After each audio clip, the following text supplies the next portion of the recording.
who really cares about success if you're miserable? All right, what's going on, everybody? It's your man Reese, and in this video we will be talking about how I stay consistent, because I used to hate being consistent. So we're gonna go through those things, so y'all stay tuned.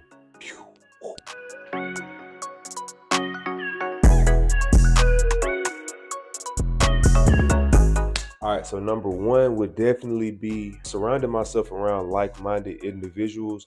And I know it may be hard, especially like after COVID. I feel like things have really changed, even though it is like 2024. And New Year's to y'all. Hope y'all being safe. Love y'all. A lot of places that I meet people, they're not in person, but I meet people from like podcasts. So I listen to people who may talk about like mental health or just how to be happy, diet, and financial, responsibilities. I would say books. I read a lot of books. There's some over there, you probably can't see them, but books really help me to see someone else's point of view, and it inspires me to like do things a lot differently than what I've been doing. I also like attend church, so you can meet people in church. They don't have to be like, Bible thumpers. They're regular people in church too. Even social events or like athlete clubs or whatever. So like kickball tournaments. Like just finding people who are active. I feel like a lot of people who take what I say with a grain of salt, but a lot of people who are active are ambitious a little bit to an extent, because it takes work, it takes effort to put into staying, keeping yourself physically fit. Now a lot of them still be probably smoking weed, drinking alcohol, shooting needles up there. So people still do stuff outside of just working out, but I feel like that's a good basis to find people. So I would say that would definitely be number one. Let's go ahead and get into number two. Number two would definitely be to set small achievable goals. If you know me, like it takes me a lot to like calm down to earth and like do what's realistic, because I'm like, bro, I can do this, I can do that, I can move like this, I can do this, I can get this done, I can do this. And to like people kind of like help me to like calm down. But setting small achievable goals are like very important, because my personal trainer, or the personal trainer I used to have, he'll like tell me, because I couldn't do a pull-up to save my life. Like I can do some now. I probably post some videos up of me doing some pull-ups. I couldn't do one pull-up to save my life. If the gun was up to my head, they said we're gonna kill your whole family, kill the whole world, fam and world, y'all be deceased. Because I couldn't do a pull-up to save my life. But now I can do a good like 6, 8, maybe even 10 pull-ups without dying. So it's like he told me to just start off doing 2. I'm like, why am I just doing 2? And it was like those assisted pull-ups, like the little ones that like push a leg up. So it's just starting very small and then working your way from there. And another thing that has helped me, having a planner. So this planner I got from Walmart, but you can find a similar one on Amazon, and I'll link one that I find on Amazon in my description, so you'll be able to purchase from there. And of course I'll get like commission from it too. But like with this planner, you'll see it has like at the beginning of the month, it has like each day, like 1, 2, 3, 4, 5, all the way up to the end of the month. And then on the side, you'll see it has like notes for you to be able to write down like your goals and different stuff, or different type stuff that you want to accomplish, or it may be a birthday, or just type stuff you want to remember. And then at the bottom, they also have space as well too, at the top as well. And then throughout the days, you'll see each day has like enough space for you to write down like, all right, this is what I'm doing today, this is what I'm doing today. Because I feel like the first step is really just like writing the stuff down, and then you'll see from there it becomes more realistic once you write it down, once you start to plan on it like bit by bit. But don't bite off more than what you can chew. So just start off very, very small and then kind of work your way from there. So that'll definitely be number 2. Let's hop into number 3.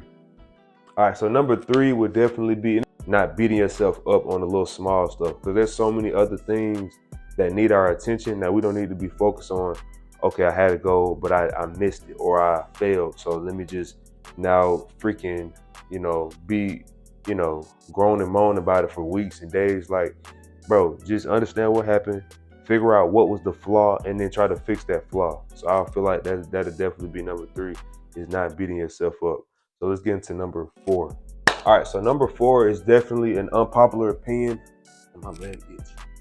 Number 4 would definitely be an unpopular opinion. I would say, because a lot of people say, oh, hold your business to yourself. Don't tell people what you're doing. And to a degree, I do understand, like, don't just be telling any and everybody. Like, I feel like your support group needs to know what you're doing so they can hold you accountable. So let's say if I'll say, oh, I'm not eating out anymore. I'm only I'm cooking all my food at home. I'm meal prepping.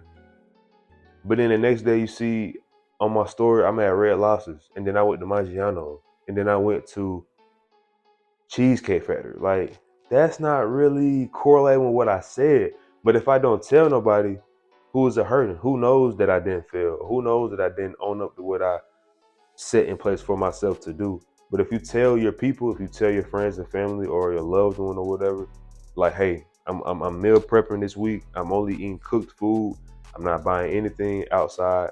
And then they see that, then it's like, oh, what happened? Like you said you was gonna do the right friends. See, I'm the one that tell you, like, if you tell me to hold you accountable, I'm holding you accountable. But that's another topic. You gotta find people that can actually hold you accountable. But for this video, you need to tell people what you're doing so they can at least know this is the goal that you have in place. So when you don't hit it or when you slip, they'll be able to kind of hold you accountable.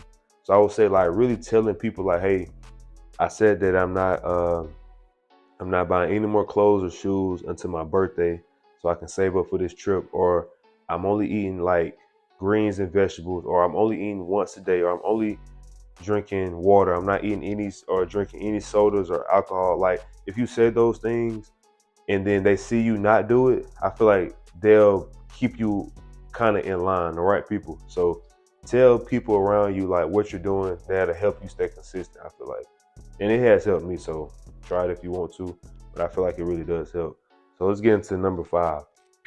All right, so number 5, this will be the last one. Number 5 is definitely to take breaks, because burnout is crazy. But the longest I felt like, oh, burnout was just me, burnout just meant that you didn't really care about what you were doing. Like, no, bro, you can really love what you were doing and just burn out off of not having that balance, I feel like. Especially when you start to look upon what other people are doing, how balanced their life is, and they may not be as successful as you are, but who really cares about success if you're miserable? I'd rather be happy, not poor, but I'd rather be happy and like middle class, like full of life. I'm able to do what I want, do what I need to. I have the things I want. I have a woman that I care about. She care about me, as opposed to making billions of dollars. Nobody know I exist. Nobody love me. I got 10 million cars, 10 million homes, but not a piece of love or not a piece of kindness is around me. Like, I rather the medium class lifestyle with full of love and care in my life, as opposed to the $1 million. So you really have to understand, like, if you have a passion for something, like I have a passion for content creation, I have a passion for animals, I have a passion for just like inspiring people and just getting in front of cameras and just talk. I can really talk like all day, for real.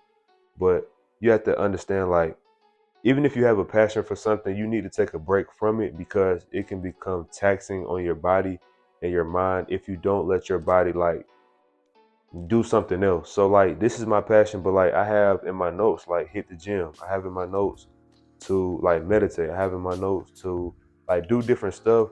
Even though I love to do this, if I really just only did this, or like I have in my notes to go on a date, like I have to really write those things down, because if I don't, I just go hours, days, years without like having that balance, and then I'll be older and then wishing that I started now with that balance, like going on dates with women, hanging out with friends, like doing things by yourself, hanging out with family when you can, just like learning more stuff or like learning a new skill that's outside of what you're doing.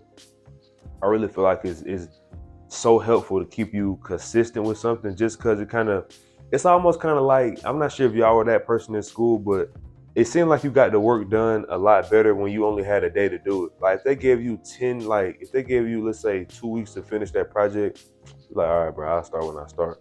But when they tell you, bro, you only got 2 days to finish that project, and then you wait till the last day to do it, it's just something about that just keeps you fired up and keeps you like to finish it. So it's the same thing with like whatever your goal is. Like, let yourself have time to do other stuff, so then when it comes back to it, now you can get back into your groove, instead of you just doing it, doing it until you die of depression. So have that balance for sure. But that would be my 5 things that I would say that has helped me stay consistent. And I still fail sometimes. I still make mistakes. I'm only human too. But I feel like those have been the things that have helped me, and I feel like they'll help you as well too. So make sure that you share this video with someone else you think could benefit from this, like the video, of course. Comment down below if you'd like to see something similar to it, or if you have a question or anything. I will put all my links down below, like my TikTok, my Instagram, pretty lit on those platforms. So you got to go ahead and check it out. And then, like I said, I'll link it won't be this exact planner. I'm about to say if this mic wasn't on. It won't be this exact planner, but it'll be something similar to it that I'll find on Amazon. And I'll be able to link it just so y'all be able to have something similar to it. Because if you want to stay consistent, like you need to have something, even if it's just like a sheet of paper, but this just helps you stay more consistent because it's organized and you'll be able to just benefit from it going forward. So I'm gonna link down below a planner for you to get. They're super cheap, and then of course I'll get commission of it too. So it's a win-win-win-win. But I love y'all. Y'all be safe. It's the beginning of 2024, so it's time to knock it out. Let's just stay consistent. Let's stay positive, and let's get it going. But I love y'all. Peace out. Feel like that was it. It wasn't recording.